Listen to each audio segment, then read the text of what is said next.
Welcome to Managing the College Recruiting Podcast, the show where real coaches guide you through every step of the college athletic recruiting journey. I'm your host, Jeff Four, founder of Next College Athlete. Each week, we break down the recruiting process with practical tips, expert insights, and real-world stories. So if you and your family can take control, avoiding costly mistakes, and make confident decisions about your future. If you're ready to get recruited on your terms with honest advice, you're in the right place. So let's get started with today's episode.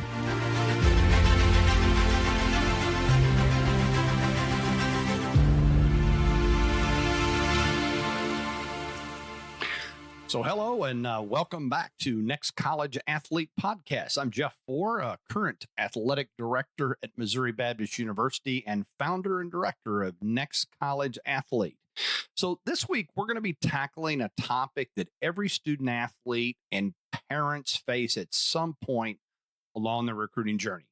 And that is, how do you honestly evaluate your athletic level and where do you fit actually in the recruiting landscape? And that's always a great question because obviously, as a student athlete out there, you've got a desire to play Division I. I mean, everybody has always seen themselves playing in March Madness and making the big shot at the end to win the national championship, or catching the big touchdown to win the Rose Bowl, or getting the big hit in the College World Series. So, I mean, everybody has that dream, but you need to understand where you fit in order to have the most success. So if you're unsure whether you're a D1 prospect or a better fit for D2 or D3, or even junior college or NAIA, those might be the right fit for you, then this episode is going to be amazing. You're going to get a lot of really good information as we break down how to assess your skills, how to get real feedback, and make sure you're targeting the right schools for your goals.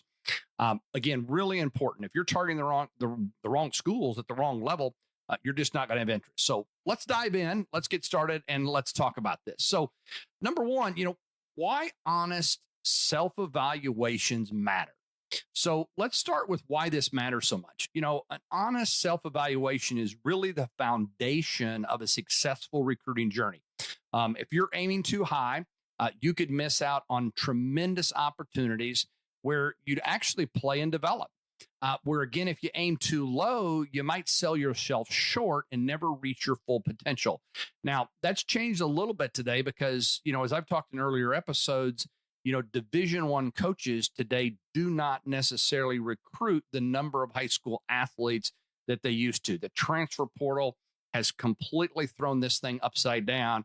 And so understanding what level you can play at is really important, but also understand that, you might be able to play the Division I level. It might just be down the road a little bit, and you might want to use junior college, NAIA, D2, D3 to get some really good film, to establish yourself as a solid college player, and also to make sure that, you've done the things that you need to do athletically. So I think that that's really important. So the goal here is really to find a program where you can play, grow, and thrive athletically, academically, and personally.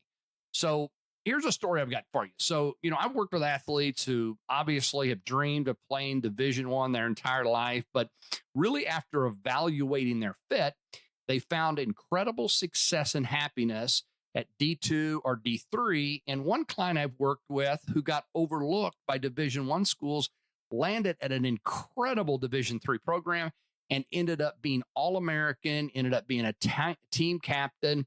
It was the right fit at not the biggest name school, but you talk about somebody that had a tremendous career. They walked away with a solid education from a really good school. And as I've told them, I said, look, when you get 10, 15 years down the road, looking back at this, it would have been great to have played in the Coliseum, or it would have been great to play at Michigan in front of 100,000, or, to be playing at Duke, and all that's great. But, this is an individual that had a tremendous career, a tremendous opportunity, ended up being an All-American, get some accolades that, probably likely would have not have happened at the Division I level. So that's really important. So that evaluation really is going to matter.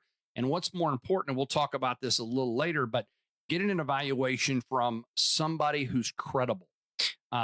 That's really important. Somebody who understands the college recruiting process, and more importantly, understands the level that you can play at. So moving on is, how do college coaches evaluate recruits? And this gets asked all the time, how do they go about this process? So really, let's break this down, how college coaches actually evaluate talent. So it's not necessarily just about the stats or the highlight reels.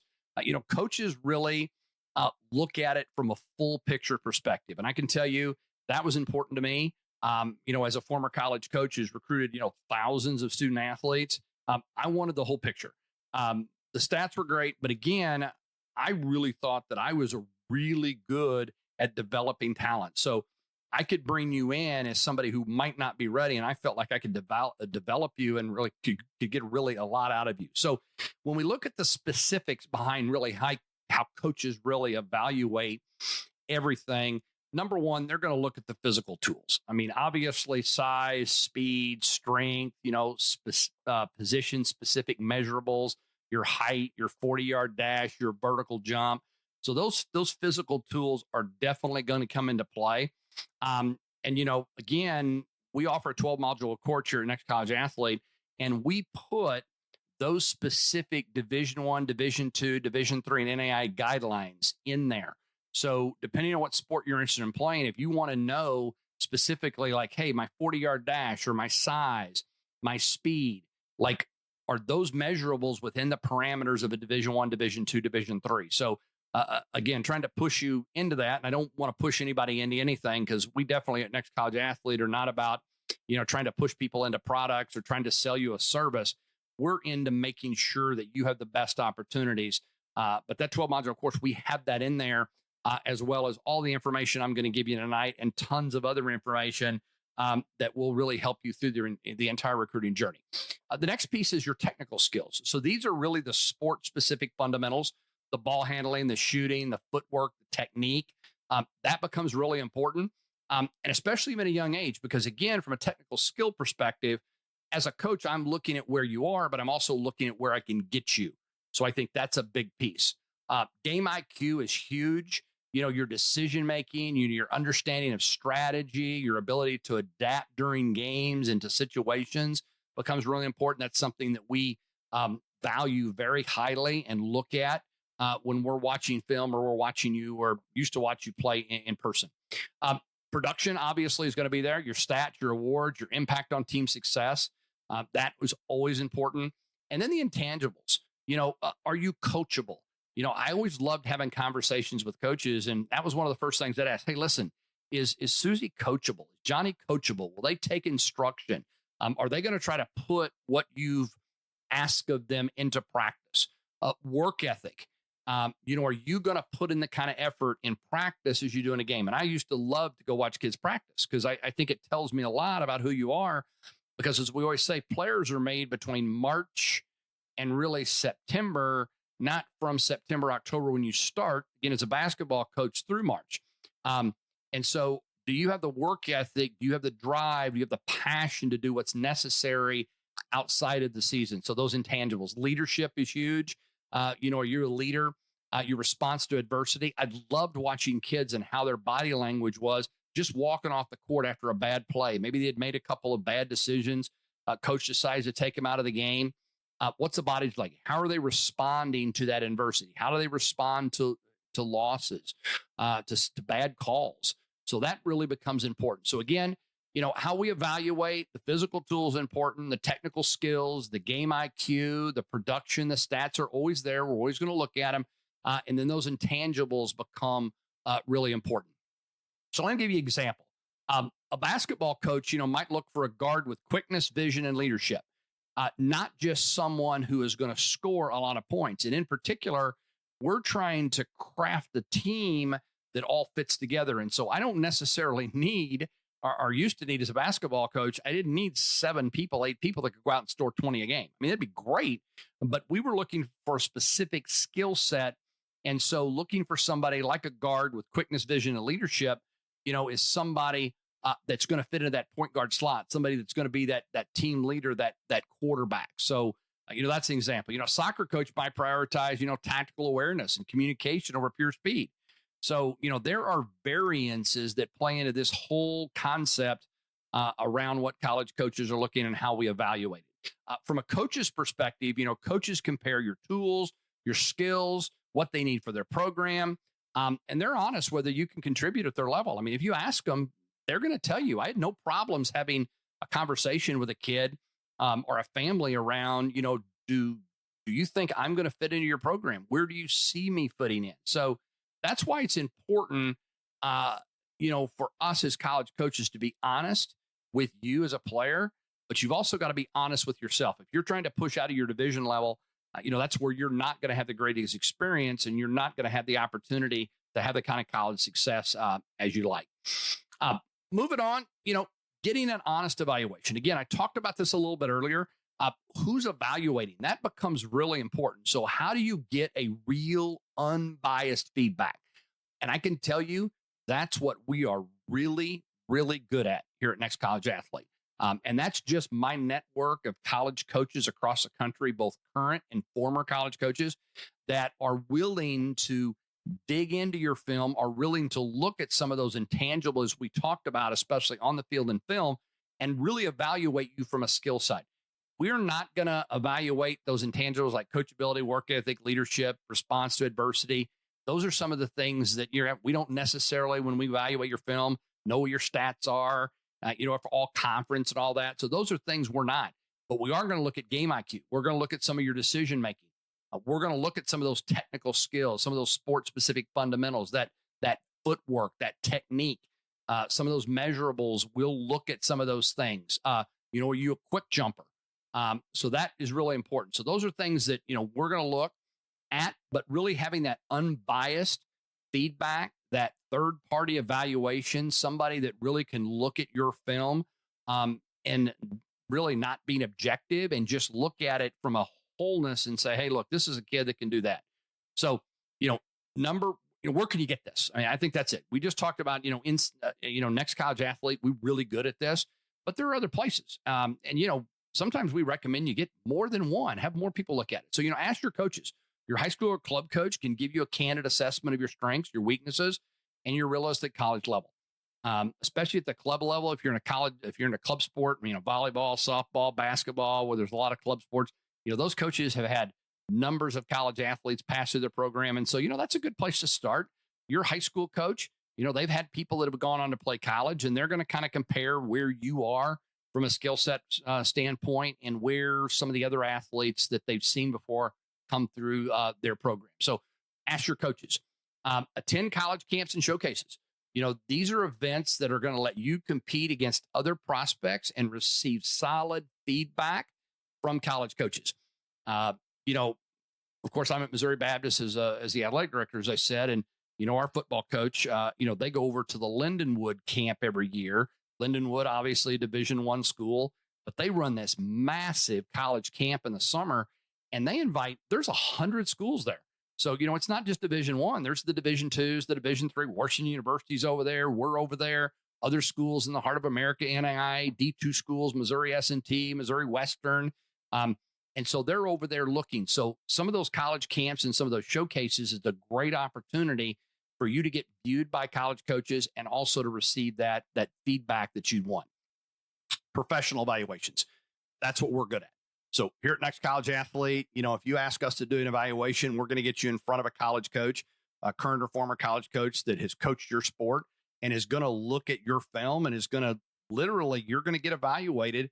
And they're going to give you a really good assessment of exactly where you can fit in. And so we make sure we're targeting the right schools. Watch college games, compare your skills and your athleticism to players at the level you're targeting.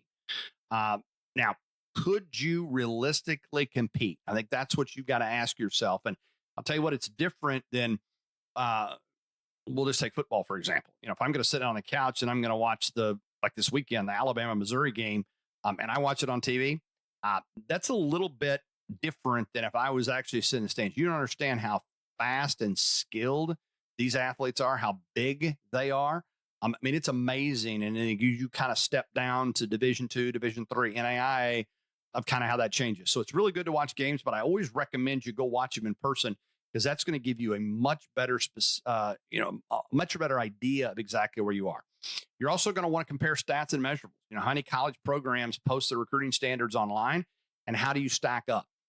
Again, as I told you, In our 12 module course we built, we put in those measurables. So depending on what sport you in, you can literally pull up and you can look at those measurables by position. So baseball, pitcher, what are division ones from a speed perspective looking at? So we have all of that. And so it's an opportunity for you to download and kind of look at those measurables and say, okay, where do I stack up?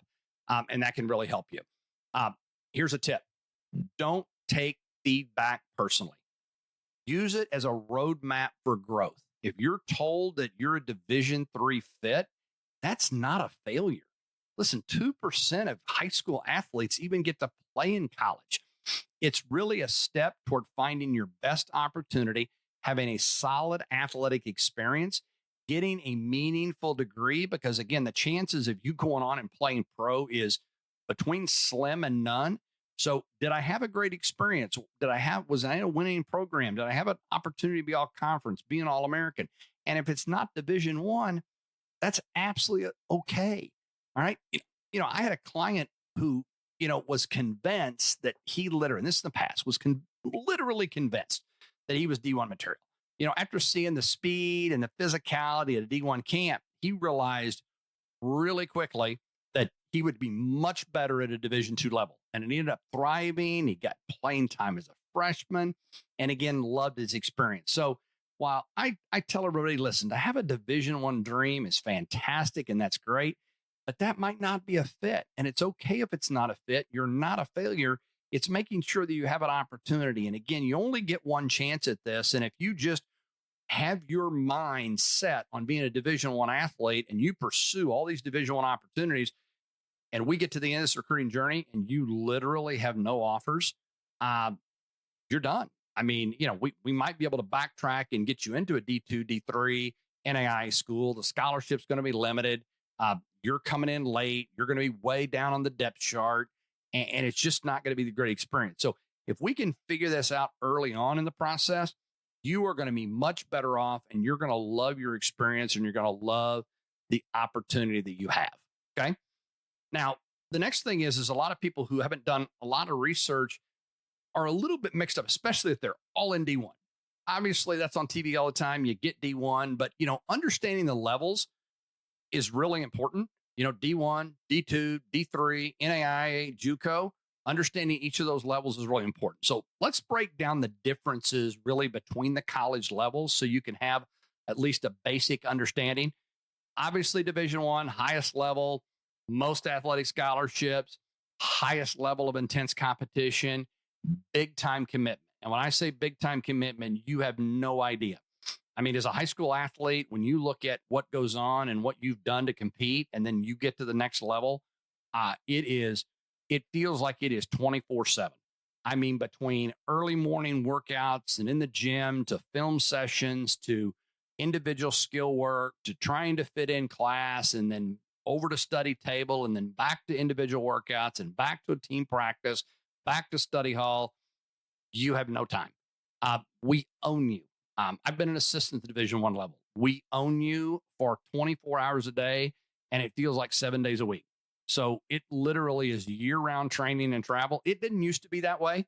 When I started out at Arkansas State University, we had breaks that we had to take. It's not like that anymore. The breaks have really dropped. Those Power 5 conferences, those major televised games, that high-level Division I, the glitz, the glamour that you see, that's great, but you've got to understand the commitment, the athleticism, and how big and skilled those athletes are. It's just a difference maker.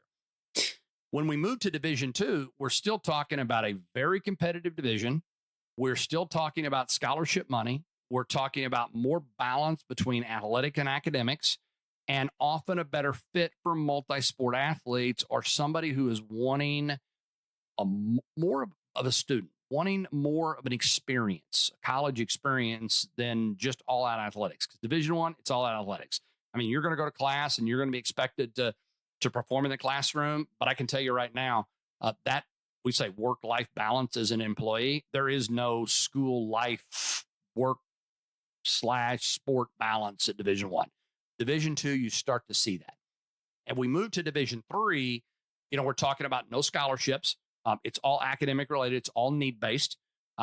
but really high quality athletics, really high quality academics, and really focuses on a balance. I think that's one of the biggest things when you look at Division III. And coaches recruit hard and care about winning, but student experience comes first.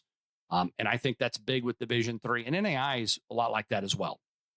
Again, we moved to NAIA, very flexible in eligibility. There's a lot less rigor. We talk about your clock. Once you graduate from high school, you enroll in a Division I school, any NCAA school, your clock starts. So you've only got so long to play those 4 years. There is a lot of flexibility in NAIA. So we will see a lot of times we'll see older players that will be playing in the NAIA simply because they took some time off, they started, they stopped, they had some injuries, so there's more flexibility. Scholarships are available. Again, I'm at the NAIA level, and I can tell you we have robust scholarships. I mean, we got kids on full rides. Not everybody. It's not like Division I where there's the most athletic money. But there are really good opportunities. The quality does vary by program, but there are a lot of really good, high quality NAIA programs where you talk about being super competitive.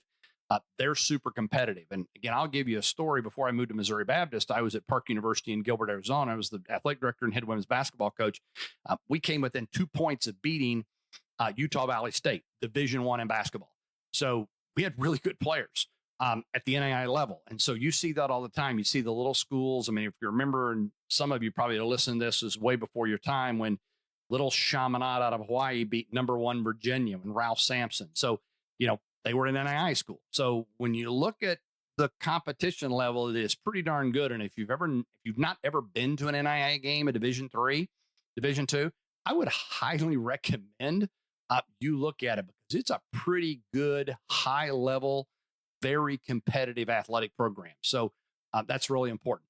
Sometimes, at NAIA schools too, you're going to have smaller class sizes. You'll see this at Division III, but smaller class sizes, really more individualized attention, and definitely a more campus, sport, balanced lifestyle. So that's NAIA. We move to junior college. Of course, junior colleges are 2-year programs. So this is a get recruited and get re-recruited. This is great for late bloomers, those that are really needing to improve academically. If you've not done as well as you should have done or could have done in high school, this is a great opportunity for you to improve that. And also athletes are looking to transfer up. Many Division I and Division II athletes start here, they develop and they grow. And even more so now because we've seen the transfer portal. So I think that's really important. Key takeaway here is each level is really going to offer a unique opportunity. The right level is where you want to contribute, develop, and really enjoy your experience. So finding that great fit and trying to get out of this psyche of, I just want to, it's Division I or bust. And that's not a great plan. And I just definitely do not recommend that. Let's now let's shift a little bit as we've talked through kind of understanding the levels. We talked a little bit about how coaches evaluate things, but that's building your target list.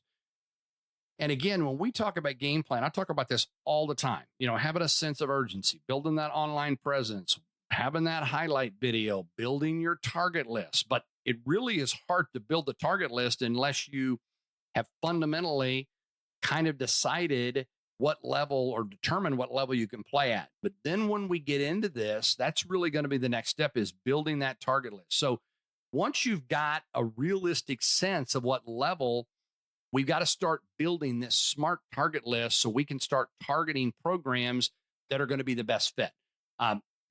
This can be a mix of schools. It's going to include, reach, match, safety. I mean, there's a number of factors that are going to play into this. These are factors that you kind of have to determine and kind of figure out. You want to consider academics. You don't want to sacrifice your education for athletics because you're all probably going to go pro in something else. And so making sure that school has your major, that you can thrive academically, making sure that it has the support mechanisms in place to make sure you're successful, the tutoring, that you can get the help you need. Location, size, and campus culture, really important. How far do you want to go away from home? Do you want a big campus? You want a small campus? Again, I can look at Missouri Baptist University. You're going to see, 15, maybe 20 people in a class. When I was out in Arizona, you go to ASU, you're going to take English 101. There might be 350. You're a number. That's all you are. So that becomes really important, especially when you're kind of evaluating who you are as a student athlete and where you're going to be successful. And then campus culture. Think about where you'll be the happiest outside of sport. Really important. Use online tools. You really want to find a good platform where you can research that. I'm going to give Next College Athlete a plug again. Listen, we have one of the best online management systems that is out there. And the great thing is unlike some of the recruiting services out there that charge you $2,000, $3,000, $4,000 to access the system, look, we're $10 a month. No contracts. You can build your entire profile. You can put everything up there that you would want a college coach to see. You can put as many videos as you want. You can update the information whenever you want. You can share it through social media, through email directly, send it to coaches. You can bring up your profile and print it and take it to a showcase. Really great. But the biggest thing, the biggest benefits that we have is every college program, every college coach, their contact information, the way of their email, social media, and phone numbers for every school in the country is in our system. So when you talk about building a target list and you want to start breaking this down and start looking at what division level, looking at all the schools, what majors they offer, size, average scholarships, all that stuff that you will want, our platform is, I would put it up against any platform. And again, our job is to not try to steal your money so you can get recruited. Our job is to literally be able to pay for the technology that we give you. And we do it very affordable. So again, it's $10 a month. If you sign up for a year, you can get it for 100. So you're going to pay for 10 and get 2 months for free. So, if you want to head over to Next College Athlete and look at our online profile right there on the front page, we can get you set up and walk you through how to get that going. But our platform, school websites, again, you can do this on your own, but that's a lot of work. If I can log in and go to one place and have everything there, great. If I want to type in, 50 schools, I want to type in 50 different or 50 different websites to go to 50 different schools and then have to dig into that website to get the information that we've already provided. Again, it's free. You can do that. But how much is your time worth? So you kind of need to ask that. So that's really important. But you got to research and then you got to connect. That's the other thing that I really love about our platform. While we have all the contact information in there, we have an email system that connects right to your Gmail. You literally can click on an email and you can send emails directly through our system to college coaches. Better yet, it's going to track every email you send, and it's going to tell you when a college coach opens your email, views your video, has looked at your profile. You can't ask for anything else. Hey, if a coach is engaged, they're looking at you, they're watching your film, they're opening your emails, pretty good chance that's a school that at least has some level of interest. And not knowing that, if you send out through your normal email system 100 emails to 100 college coaches, you have no idea if they opened your email. You have no idea if you post a video on YouTube. You don't know who's seen that. You can see the number of views, but it doesn't tell you what college. The great thing is we're going to tell you specifically what colleges have actually looked at your program.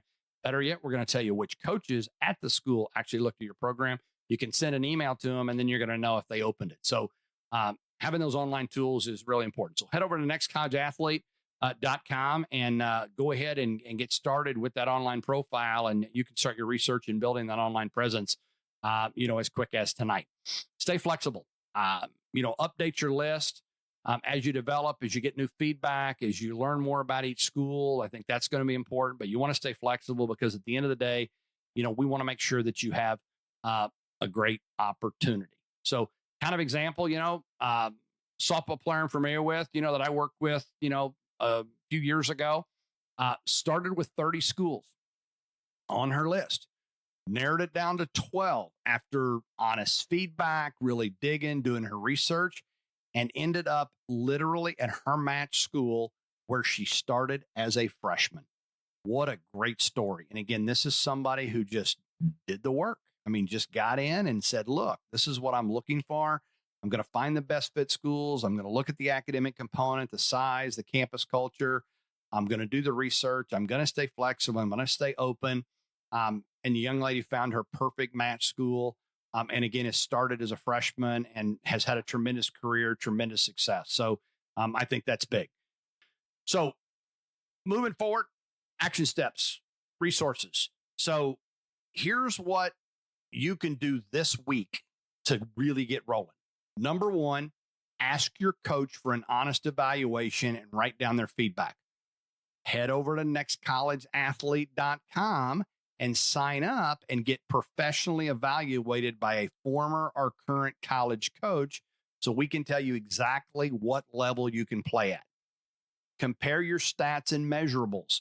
Again, where do I find those? Well, some schools post them, some schools don't. But I can tell you, if again you want to head over and pick up our 12 module course, we literally have an entire module on the evaluation process, and we are going to give you all the measurables for every sport. They're in there. We're going to tell you this is what Division I school measurables are, Division II, Division III, NAIA, junior college, for whatever position you play at whatever sport you play. So that's really going to help you as well, outside of the having the feedback or having the evaluation. Having those measurables in front of you and being able to compare is really important.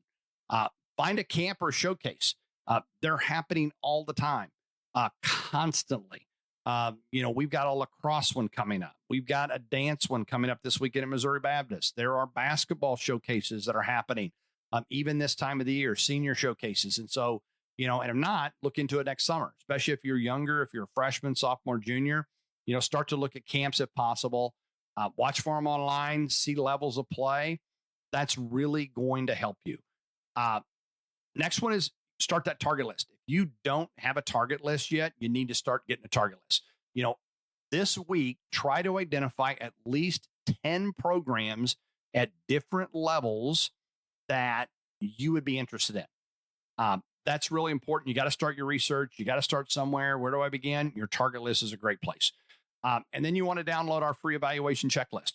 So head over to nextcollegeathlete.com. We've got our free ebook that's got a lot of information in it.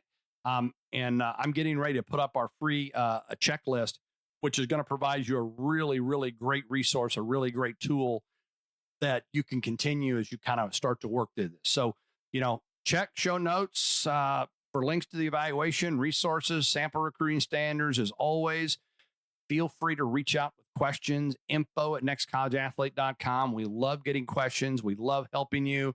And we're willing to do that whenever we possibly can. So, again, it's all about getting evaluated. I can't tell you, I can't stress enough of how important it is to know what level you can play at, because that's going to set the stage for you targeting the right schools, reaching out to the right coaches, and having the kind of success that you're going to want, here in this recruiting journey. So again, thanks for listening to Next College Athlete Podcast. Remember, honest self-evaluation is the first step to a successful recruiting journey.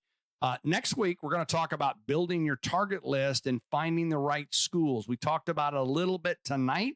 We're going to dig into it in even more detail, and we're going to be more specific as we get into that. I'm Jeff Four, again, current athletic director at Missouri Baptist University, founder of Next College Athlete. We'll see you next Wednesday. And don't forget to subscribe and share this episode and send in your questions or stories, for a future podcast. And if you feel like you need more help, head over to nextcollegeathlete.com. We've got a great 12 module course.